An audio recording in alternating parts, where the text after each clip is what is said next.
remained very quiet, without moving a muscle of his head or body, while the stranger looked about, with a hand on his unbuttoned pistol holster. Not until he entered the cabin, and closed the door after him, did Peter move back into the deeper gloom of the forest. And then, silent as a fox, he skulked through cover to the foot trail, and down the trail to the ford, across which Jolly Roger would come from Cragg's Ridge. There was still half an hour of daylight when Jolly Roger arrived. Peter did not, as usual, run to the edge of the bank to meet him. He remained sitting stolidly on his haunches, with his ears flattened, and in his whole attitude no sign of gladness at his master's coming. With every instinct of caution developed to the highest degree within him, Jolly Roger was lightning quick to observe the significance of small things. He spoke to Peter, caressed him with his hand, and moved on along the foot trail toward the cabin. Peter fell in behind him moodily, and after a few moments stopped and squatted on his haunches again. Jolly Roger was puzzled. "What is it, Peter?" he asked. "Are you afraid of that wolverine?" Peter whined softly, but even as he whined his ears were flat, and his eyes filled with a red light as they glared down the trail beyond the outlaw. Jolly Roger turned and went on until he disappeared around a twist in the path. There he stopped and peered back. Peter was not following him, but still sat where he had left him. A quicker breath came to Jolly Roger's lips, and he went back to Peter. For fully a minute he stood beside him, watching and listening, and not once did the reddish glare in Peter's eyes leave the direction of the cabin. Jolly Roger's eyes had grown very bright, and suddenly he dropped on his knees beside Peter and spoke softly, close up to his flattened ear. "You say it isn't a wolverine, Peter? Is that what you're trying to tell me?" Peter's teeth clicked, and he whimpered, never taking his eyes from ahead. There was a cold light in Jolly Roger's eyes as he rose to his feet, and he turned swiftly and quietly into the edge of the forest, and in the gloom that was gathering there his hand carried the big automatic. Peter followed him now, and Jolly Roger swung in a wide circle so that they came up on that forest side of the cabin where there was no window. And here Jolly Roger knelt down beside Peter again and whispered to him, "You stay here, Pied-Bot. Understand? You stay here." He pressed him down gently with his hand so that Peter understood. Then, slinking low and swift as a cat, Jolly Roger ran to the end of the cabin where there was no window. With his head close to the ground, he peered out cautiously at the door. It was closed. Then he looked at the windows. To the west the curtains were up, as he had left them, and to the east— A whimsical smile played at the corners of his mouth. Those curtains he had kept tightly drawn.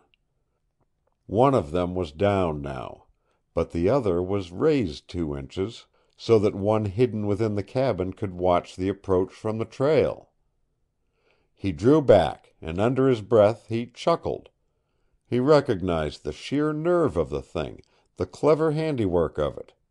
Someone was inside the cabin, and he was ready to stake his life it was Cassidy, the Irish bloodhound of M Division. If anyone ferreted him out, way down here in the edge of civilization, he had gambled with himself that it would be Cassidy. And Cassidy had come.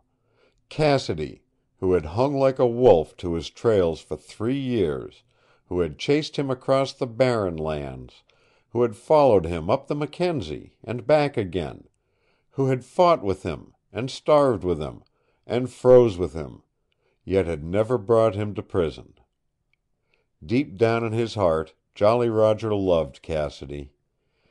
They had played, and were still playing, a thrilling game, and to win that game had become the life's ambition of each.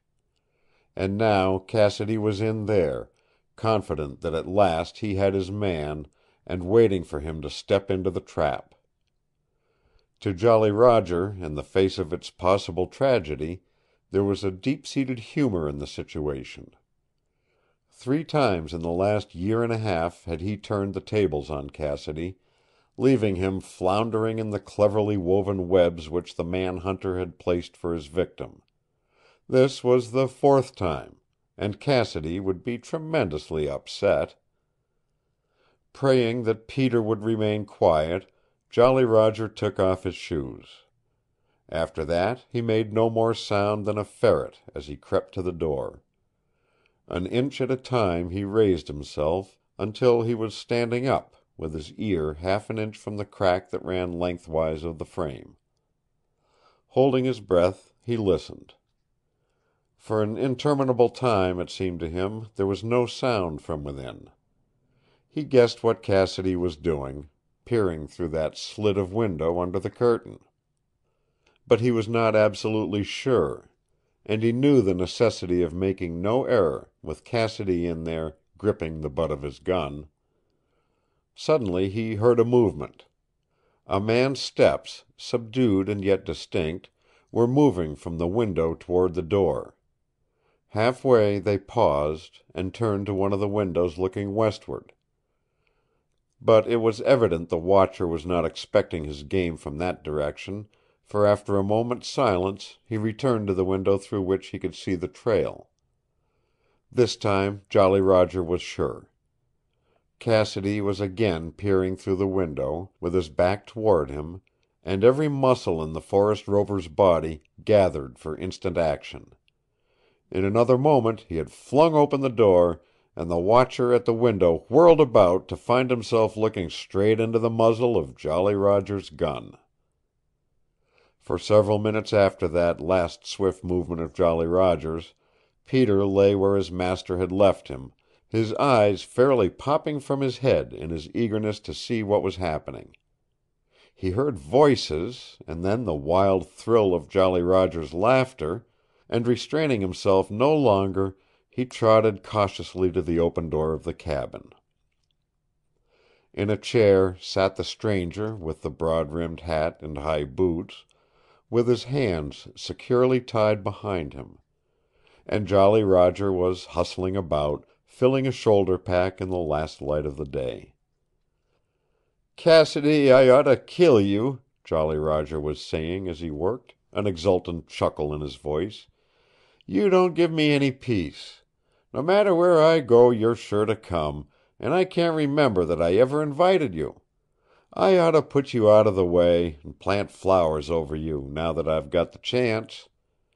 But I'm too chicken-hearted. Besides, I like you.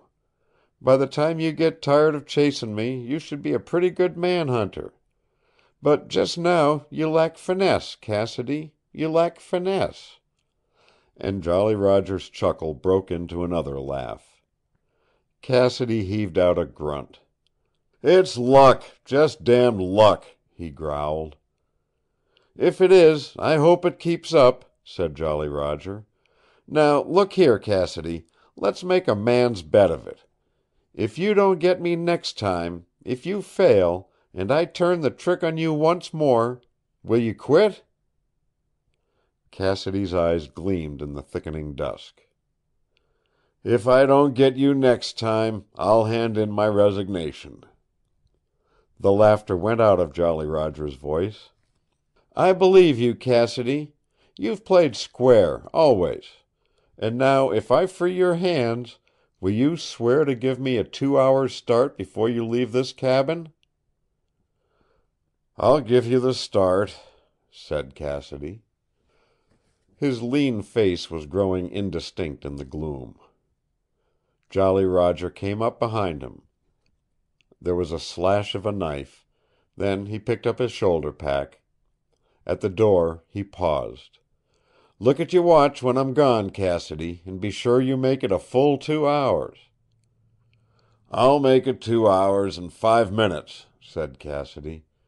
"Hittin' north, are you, Jolly Roger?"